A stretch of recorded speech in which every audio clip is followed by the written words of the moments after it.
after trial, ladies and gentlemen. If you cannot hold a trial in that particular country, as said by the third speaker, you can hold it international courts, ladies and gentlemen, as said by the third speaker. And their third speaker comes up and gives new examples, ladies and gentlemen. The third speaker cannot give new examples, ladies and gentlemen. He or she cannot give new lines of arguments, ladies and gentlemen, which is what their third speaker was doing, ladies and gentlemen. You cannot give new arguments. And first they said, we answered them because of their examples regarding Libya, ladies and gentlemen. When ladies and they themselves come here and give examples of Tunisia and other examples, then it's okay. If we give examples of America, then it's wrong, ladies and gentlemen. How can you justify that? Where does your house stand, ladies and gentlemen? I have no idea, ladies and gentlemen.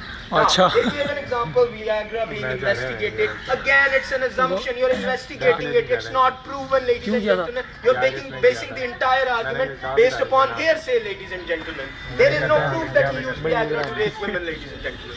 Okay, so they say that Africans, they cannot remove their dictators, so they should murder everybody. Ladies and gentlemen, again, murder not allowed in any court, in any morality, in any constitution, in any international law. Our point stand, go through the media, go through the judiciary, go through the constitutional means, ladies and gentlemen.